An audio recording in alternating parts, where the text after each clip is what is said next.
Bismillahirrahmanirrahim. Da sunan Allah mai rahma mai jin ƙai. Rayuwar Muniba, littafi na 35. Written and read by Hasnat, Mom Iman and Ayman. Idan wannan ne karanku na farko na zuwa wannan tasha tawa mai albarka da sunan Hasnat Audio Novels. Ku danna subscribe sannan ku danna alamar ƙararrawar sanarwa domin samun zuwan labari da zarar na ɗora. Kada ku gajiya ku yi min like sannan dan Allah ku yi sharing. Na gode sosai. Ci gaban labari. Gani ya faɗi ya yi baccin ya sa ta tashi ta lallaɓa ta haɗa kayanta ta saka a mota ta bar gidan. Ku yi sauri ku fito fa kar mu makara. Kai yayi Faruk, na ga sai wani sauri kake yi. Ba dole na yi sauri ba? Zan je gurin surukaina? Kai yaya, ko kunya ba ka ji? Ni dai ba ruwana. Ya ma faɗi gaskiya. Yayi kenan. Mama tana fitowa dama already mom tana mota suka shiga ita da mota suka ɗau hanya. Muniba sai a gaba sai mom da mama a baya. Driving yake cikin nutsuwa minti kaɗan sai ya ɗan tsokani Muniba. Tun tana biye masa har ta dawo ta daina biye masa don cewa ta ya takura mata. A haka har suka shiga cikin garin Abuja. Direct Gwagwalada suka nufa anguwan Smami. Gani ta yi gaba ɗaya anguwan ta canja mata, a haka dai ta daure suka ƙarasa. Wasu zafafan hawaye ta ji suna zubo mata. Gate ɗin gidan ta nuna masa. Hon ya gateman ya buɗe musu suka shiga da motar ciki.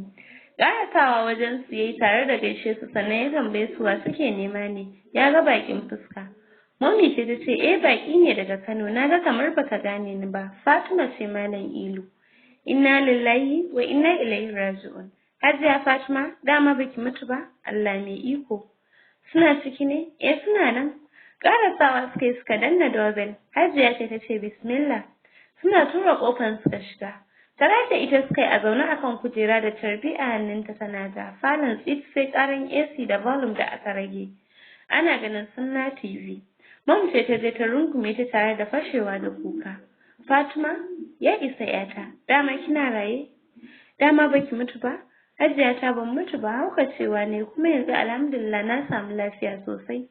Masha Allah Fatima, sannun ku da zuwa. Kallon su Mommy tai sannan ta ce sannun ku da zuwa bayan Allah. Gaishe da ita suka yi gaba ɗayan su sannan Mommy ta gabatar mata da kowa a cikin su. Yanzu Muniba ke ce kika girma haka, zo nan yar zikalle na. Rungume ta Muniba ta je ta yi sannan Hajiya ta kalli Faruk ta ce, kai kuma ango na haka ake yi shikenan sai ka zaɓi wannan mummunar ni ka banni? Yanzu kawai ka canjawa za a yi. Ni ce amaryar da ni za a yi ko? Fitowar dadin mom ne daga wata ƙofa ta baya sa suka yi shiru. Mommy ce ta je ta rungume shi cikin farin ciki sannan Hajiya da kanta ta tashi ta shiga kicin. Ta musu girki kala-kala ita da Muniba. A ranar 'yan uwan Mommy kaf da suke Abuja sai da suka zo. Kowa ya ganta ba ƙaramin farin ciki yake ji ba. Ko da ta ba su labarinta da na Muniba ba ƙaramin kuka suka dinga yi ba tare da yi wa Faruk da maman shi godiya da addu'a. Washe gari Faruk da mama suka fara shirin tafiya don Hajiya ta ce Mommy da Muniba babu inda za su je sai an yi bikin Muniba a nan. Dadin Mommy ne ya ce wa Faruk next Saturday kawai su zo shi da manyansa a ɗaura aure, ba wata bidi'a da za a yi ya ɗauki matarsa su tare. Faruk kamar ya zubar da ruwa a ƙasa ya sha kan murna saboda ya san farin cikinsa ya zo dab da shi. Haka suka fita suka da parking space, kowa yana musu Allah ya kiyaye hanya, amma Faruk Muniba kawai yake kallo. Daurewa da yayi ce a ƙanwata minti ɗaya mana. A ciki yayi maganar yanda ba kowa ya ji ba. Maƙe ka faɗa ta yi tare da nuna masa mutanen wajen da baki. Shi ma shagwaɓe fuska yayi tare da lumshe idon shi please. Kallon shi ta ga ba wanda hankalin shi yake kansu. Kis ta hura masa sannan ta je ta yi wa mama fatan Allah ya kai su lafiya ta juya ta shiga ciki. Faruk ne ya yi wa motan ki, su mom suna da ɗaga musu hannu ya ja ya tafi daga gidan. Mama ce ta kalle shi ta ce gaskiya Faruk mutanen nan mutanen kirki ne sosai. Wallahi mama ni ma haka nake faɗa a zuciyana. Murmushi ta ce to Allah ya tabbatar da alkhairi. Amin mama. Muniba tana kicin tana shirya musu dina ta juyayin tana ringi. Da sauri ta fito ta ɗauka. Hello my darling. Ai na yi fushi da ke. Two wrongs can make a right, ya Faruk. I will offended you, please. Forgive me and forget. Please, my darling, and let you the fear of love be reclining again. Baby kenan, kin iya laifi kuma kin iya bada haƙuri. Na haƙura tunda zuciyata tana tare da taki always. Your love arrested me without warrant. Put me in jail without prosecution. Ya faru kenan. I love you more than you love me. Allah. Ba wani nan. Amma ta ya zan tabbatar? Ko dan ranar tana nan zuwa nan da kwana 7 ko? In dai abin da kike faɗa haka ne zan tabbatar da hakan. Bari na gani. Yaya na kenan. Aiki fa nake ka kira ni. Au, korata kike yi ma? Ni na isa na kori farin ciki na? Ya hanya ya kuka je gida ya mama? Gaba ɗaya lafiya ƙalau sai misin ɗinki sosai. Karka damiya Faruk, ka manta za ka ganni very very soon? Kashe wayan sai idan ta san idan ta biye masa ba zai bar ta yi aikin ba. Murmushi yayi ajiye wayan ya faɗa toilet dan yayi wanka. Shirye-shiryen biki ya kankama, Mommy ta zage sai gyara yarta take ciki da waje. In ka ga Muni ba sai ka ƙara kallonta, ta yi kyau sai wani sheƙi da ɗaukan ido take. Fuskan nan taka kamar ka tsaga jini ya fito duk inda ta gitta wani irin daddaɗan ƙamshi take yi. Dan dole Mommy ta hana ta fita. Najma ta zo sannan Muniba ta kira Husna ma ta gaya mata. Ita ma ta ce za ta zo, ko da ta kira Bina cewa tai ba za ta zo ba. Muniba ba ta ƙara bi ta kanta ba har yanzu kullum sai ta kira wayan Mami amma a kashe take zinta. Haka dai ta haƙura da abin da take so sai dai Husna da Najma su je siyo mata. Mommy da Hajiya da dadin Mommy sun taka rawar gani sosai don sun yi wa Muniba ɗinkuna kala-kala na manyan atamfofi da manyan laces da shaddoji. Yanzu Muniba ko wayar Faruk ba ta ɗagawa. A cewar ta, wai sai an kai masa ita sannan za su haɗu. Yau Friday ana gobe ɗaurin aure. Muniba tana bedroom ɗinta Mommy ta bata wata kaza ta ce ta cinye. Sannan in ta gama ci ta je ta yi wanka da wani ruwan turare. Jita an yi naukin kofan wata antinta ce ta ce Muniba ki je kin yi bako. Wai daga Kano yana gas falo. Ya ce wai wata muhimmiyar magana ce ta kawo shi wajen ki. Okay, gani nan zuwa. Mommy ce ta ce a Muniba karasa cin kazan nan kafin ki fita. Na san halin ki sarai idan kika dawo ba ci zaki ba. Zaunawa sai ta ci kazar tana hawaye. Sannan ta tashi ta zumbuɗe wani katon hijab ta fita. Tana buɗe ƙofar ta hango shi ya san koyar da kanshi. Kai, wai baka damar zuwa nan gidan.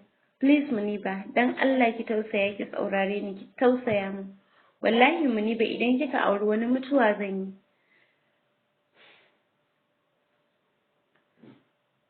Ki tuna shi mutum daraja gare shi kar ki wulaƙanta ni dan Allah. Kallon shi tai sama da ƙasa. I'm a human being. What are you? I'm so proud of you, Kamal. Being the most ugly person in the world. Kai in kana da hankali ma za ka zo waje na da zancen soyayya? Calling you an idiot will be an insult to all the stupid people. Please Muniba, kuka ne ya kwace masa mai tsuma zuciya. Durƙusawa ya ce yayi a ƙasa. Dan girman Allah Muniba ki yi haƙuri ki yafe min ki koma gidana. Wallahi ba zan iya rayuwa ba idan bana tare da ke. Please. Ki taimaka mini. Shigowar Faruk falon a zuciya ne yasa shi dagowa ita ma Muniban juyawa ta yi a firgice. You again? Ba zan ce maka komai ba dan zan iya kashe ka. Kawai ka tashi ka fita. Ka tashi ka fita. Ka tashi ka fita. I said get out ya faɗa yana wuce.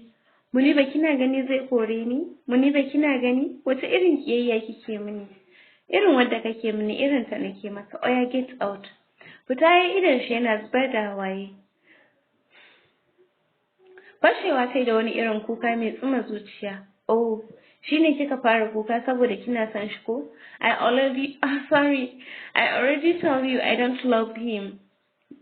Kai kaɗai nake so kawai ina tausayin shi ne sosai saboda na wulaƙanta shi kuma ban iya wulaƙanci ba. A zuciyar Faruk ya tashi har ya je bakin kofa zai fita sai kuma ya dawo. Idan nan nasa jajawar kamar garwashi. Zama yayi a kusa da ita bata ankara ba sai ji ta bakin sa a cikin nata. Ya fara kissing ɗinta sosai kamar zai cinye. Zakin da ya kwana bai ci abinci ba. Tun tana kwacewa har ta hakuri ta kyale shi. Sai da ya dan kanshi ya gaji sannan ya dakata. Kan fuskanta ya dawo ya sa harshen shi sai da ya shanye hawayenta tas. Sannan ya tashi bai ce mata bai fita daga falon. Motar shi ya shiga ya fita daga gidan. Hotel ɗin da suka sauka ya tafi yana zuwa ya faɗa ɗakin shi yana sauke ajiyar zuciya. Don wata irin sha'awar Muniba ya ji yana ji sosai. Ga wani rikitaccen ƙamshi da ya ji a jikinta. yana ganin kamar ba zai iya daurewa zuwa gobe ba. Ba zai yadda ya ƙara ganin ta ba har sai an ɗaura aure. Haka zuciyar shi ta faɗa masa.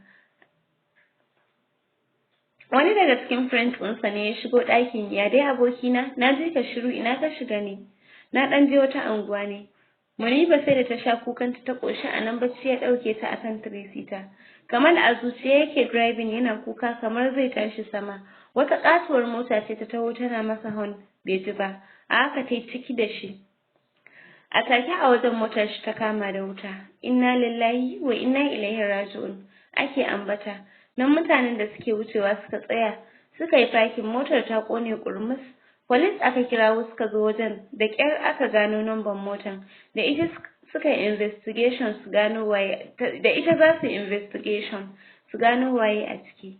Yau Saturday 11 daidai aka ɗaura auren Amina Ahmad Muhammad da Umar Idris Muhammad akan sadaki naira 50,000. Lakadan ba ajalan ba.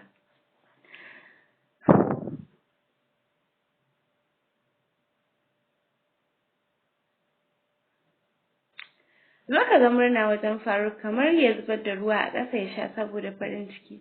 Muniba ma wani irin farin ciki ta ji ya mamaye mata zuciyarta. Ta je ta rungume Najma tana kukan farin ciki.